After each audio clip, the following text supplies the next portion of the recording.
minutos pasaron de las 9 de la mañana en todo territorio nacional de la República Argentina. Les dije que íbamos a estar hablando con el responsable de la salud de casi la mitad del país. ¿Por qué digo esto? Porque está en línea Nicolás Crepla, que es el ministro de Salud de la provincia de Buenos Aires. Nos vamos a sacar las dudas con respecto a cuál es el estado de la pandemia, cómo la está observando él. ¿Qué tal, Nicolás? Aquí saludan Roberto Caballero, Gustavo Lema, Mariano Hamilton y Néstor Restivo desde la 990. Muy buen día. ¿Qué tal? Buen día, ¿cómo están? Bien, con algunas dudas. Y queríamos compartirlas a ver si podemos evacuarlas juntos. Hoy escuchaba a Luis Cámara, el médico también que forma parte del comité asesor del presidente, hablar de que estamos en la salida de la pandemia, que ya empezamos a transitar la pospandemia. ¿Es un exceso de optimismo o hay datos alentadores que permiten describir así la situación? Bueno, tuvimos un mes de agosto muy bueno. Quiero decirlo, un trabajo planificado, coordinado, organizado desde todas las provincias y el gobierno nacional, y logramos tener el mes de agosto que buscamos, con muchas vacunas y haciendo aperturas muy cuidadosas, y nos acompañó la epidemiología y cayeron muchísimos los casos. Al punto que nosotros empezamos ahora con la presencialidad completa, aún sin poder garantizar las distancias en las aulas. Eso tiene que ver con la enorme caída de los casos. Empiezan a verse situaciones, como por ejemplo la escolar, que se parece a lo que había antes de la pandemia, o lo que va a haber después de la pandemia, pero todavía falta. Queremos un septiembre que sea parecido a agosto, es decir, reducir más del 50% de la cantidad de casos y hacer más de 7 millones de vacunas en el mes, como pudimos hacer. Y si hacemos esto, no te quiero decir que estamos en la post-pandemia, pero estamos mucho más sólidos para adelante. Nos quedan pocas, la duda que tenemos es qué va a pasar efectivamente con la Delta, que venimos haciendo un trabajo impresionante en el país pensamos que el primer caso en la provincia de Buenos Aires se encontró el 4 de junio y estamos ahora ya a 2 de septiembre y todavía ni siquiera es predominante y mucho menos está produciendo un aumento de los casos. Así que no se puede garantizar que esto sea la pospandemia de ninguna manera, yo no creo que sea eso lo que está pasando, pero sí estamos muy bien, producto de mucho trabajo muy ordenado, que por lo menos esperemos que septiembre se sostenga con este nivel de intensidad y quizás empezamos la primavera de una manera un poco más optimista todavía como veníamos antes. Hay algo que noto como parte de la agenda mediática, que me parece que recoge fundamentalmente el interés de ciertos laboratorios, pero se habla mucho de la tercera dosis. ¿Qué tan necesaria es esa tercera dosis? ¿Por qué está introducida, digamos, en el marco del debate cuando todavía estamos tratando de vacunar a los chicos? Digo, ¿no? Es como prematuro, ¿no?, hablar de una tercera dosis. Sí, hay muchas cosas que están en juego. Una primera que nos pasó toda la pandemia, pero que es reflejo de esta historia, el egocentrismo. Nosotros tenemos discusiones en Argentina que se están dando en otros lugares, y nos ocupan la agenda dar tercera dosis cuando estamos en segundo mes consecutivo de un esfuerzo impresionante para la segunda dosis. En la provincia superamos el 50% de los vacunados con la segunda dosis. Tenemos 10.800.000 personas vacunadas con primera dosis y más de 5,5 millones con la segunda dosis. Estamos en ese proceso, nos queda en el mes de septiembre tratar de cerrar la segunda dosis que debemos. Estamos en esa discusión. Es cierto que hay países del mundo que han tenido mucha más cantidad de vacunas entregadas al principio, las vacunas que no llegaron a los países periféricos, que fueron a los países centrales, que ya han hecho la primera y la segunda dosis, y sin ninguna duda aumentaron los dosis, es aumentar el 50% del mercado.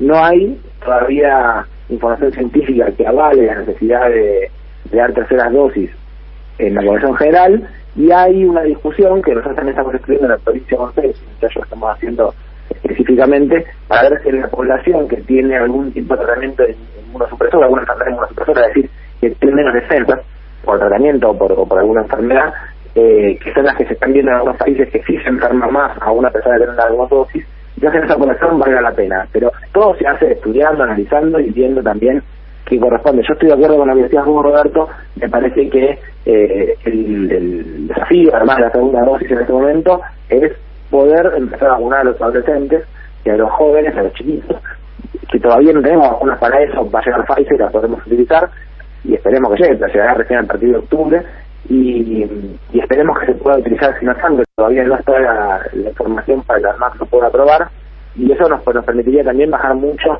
no solo en los chicos, sino también la enfermedad circulante en el país. Yo creo que ahí está el debate nuestro, y la tercera dosis es un debate que se impone en la agenda por la influencia de algunos laboratorios y por la cantidad de los científicos. Krepla, Gustavo Lema lo saluda, y ahí hablando de la variante Delta, por ahí varias preguntas en una. La primera, hay ciertas dudas de por qué en una parte importante de Latinoamérica y el Caribe la variante Delta todavía no está circulando con tanta fuerza, sin desmerecer en lo más mínimo los controles epidemiológicos, que específicamente lo que hizo en la Argentina fueron muy fuertes. La consulta es, hay algunas hipótesis por ahí que el efecto tapón de otras variantes, si es así, que tienen algunos especialistas, si en realidad es porque realmente el control evitó que llegase. Entonces, por un lado es, ¿qué es lo que está haciendo que hoy la variante Delta esté relativamente controlada hasta el día de hoy, 2 de septiembre? Y la segunda es, más allá de la baja de casos, ¿no se acelera la posibilidad de contagio de la variante Delta si se abren muchas más actividades, si se permiten muchas más cosas? ¿No es también un problema? Bueno, respecto de qué pasa con la variante Delta, es sin duda parte de discusión para todos. Hace ya un tiempo largo venimos planteando estas hipótesis. En los países del hemisferio norte, que están en otra condición climática, epidemiológica, y que además tenían variante británica, allá la Manaus en el hemisferio norte no produjo el desastre que fue lo que se produjo en América del Sur, ni la Manaus ni la Andina, tenían casi todo británica, se produjo en menos de 4 semanas una tercera ola muy grande en casos, los países muy vacunados con poca mortalidad, los países poco vacunados con mucha mortalidad. En América del Sur fue bastante disímil, porque no es solo América Latina, porque México sí tiene un aumento de casos, no tan dinámico como en otros países, pero sí un aumento de casos. Pero en América del Sur, depende de los países. Argentina fue quizás el más cuidadoso, entonces tardó mucho más tiempo en aparecer la contagiación comunitaria, y hoy todavía no está ni cerca de ser predominante. Pero, por ejemplo, en el sudeste brasileño, que es la zona más poblada de Brasil, el 80% de las variantes que se aíslan son Delta en este momento. Eso sucedió también en un periodo de 5 o 6 semanas, pero sin aumento de los casos. Pasó a ser todo Delta, pero siguen bajando los casos. Porque también es cierto que la variante que tenían ahí, la Manaus, tiene mucha más contagiosidad, al menos en ese territorio, que la británica. Así que queda el debate, por eso el mes de septiembre es un mes muy importante, porque al tiempo de seguir vacunando mucho, si no hacemos aperturas demasiado rápidas, y ahí yo creo que ya lo que está pasando en las escuelas es suficiente, y el resto tenemos que ser cuidadosos, no podemos llegar a seguir, como vimos en agosto, bajando mucho los casos, vacunando mucho, y quizás tengamos mejor preparación para lo que pueda hacer la Delta, sin saber si va a producir una tercera ola o no. Por el momento me parece que es necesario seguir siendo cautelosos y trabajar como venimos ahora. Y la segunda era si las aperturas no pueden producir esto, claro, pueden producir, por eso decía, lo de las clases tiene cierto riesgo, nos animamos a hacerlo porque agosto fue muy buen mes y redujimos más de menos de la mitad de los casos que teníamos antes de empezar el mes, y entonces bien vale la pena que con todo el trabajo que se hizo nos animemos a aumentar la presencia de chicos en las aulas, se puede aumentar el riesgo de contagio, pero no es lo mismo cuando uno tiene de promedio 3.000 o 4.000 casos por día en la provincia y tenemos 1.200, entonces cambia muchísimo el riesgo que produce en la sociedad. Krepla, ¿qué tal? Buen día, Hamilton. ¿Qué tal? ¿Cómo está, Mariana? Muy bien. Tengo 2 preguntas cortitas. La primera es, ¿pasaporte para la gente que no se vacuna es factible que se ponga en práctica o no? Y la segunda, tengo un asesor que me dijo que usted es partidario de una reforma del sistema de salud, y si es así, ¿para qué lado quiere ir? Bueno, la primera, yo soy cauteloso con los pasaportes porque a mí me parece que están bien, en tanto sirven para más cuidado, ¿no? Para que la población que puede ir a un lugar tenga menos riesgo de contagiar, porque al estar vacunada reduce las posibilidades de contagiar a otros. De una manera punitiva, como se utiliza en el hemisferio norte, donde es una forma de estimular la vacunación, a mí me parece que no es el enfoque adecuado en Argentina, al menos no en la provincia de Buenos Aires, porque nosotros estamos haciendo casa a casa, vamos a vacunar, estamos haciendo un trabajo enorme para vacunar a la gente, vacunamos cerca de 30.000 personas por día que no se habían vacunado antes con su primera dosis, aún hoy en este momento, y tenemos el 90% de población vacunada, pero ese 10% es mucho, y la mayor parte de la gente que te dice que no se vacunó tiene razones que son de entender, tienen dificultades de accesibilidad por cuestiones de transporte, tienen problemas personales que le hacen muy difícil salir de su casa para llegar a un puesto de vacunación que le quede a 15 cuadras, o muchísimos de ellos estuvieron escuchando durante meses que las vacunas eran veneno, que hacían mal, que eran peligrosas, y tienen un instinto de supervivencia. Y hay que ir hasta la casa, explicarle que es mentira, que los medios de comunicación decían que era cierto, y hay que hablar, que vaya un promotor de salud, una enfermera le hable, 1, 2, el tercer día que ya se vacunan. Y me parece que uno no puede acusarlos de ser personas que no tienen una entidad solidaria o que son, como pasa en otros países, antivacunas. Es población que está influenciada por información errónea que circula con muchísima facilidad en dirigentes políticos, culturales, en medios de comunicación. Entonces, yo sería muy cauteloso con esto.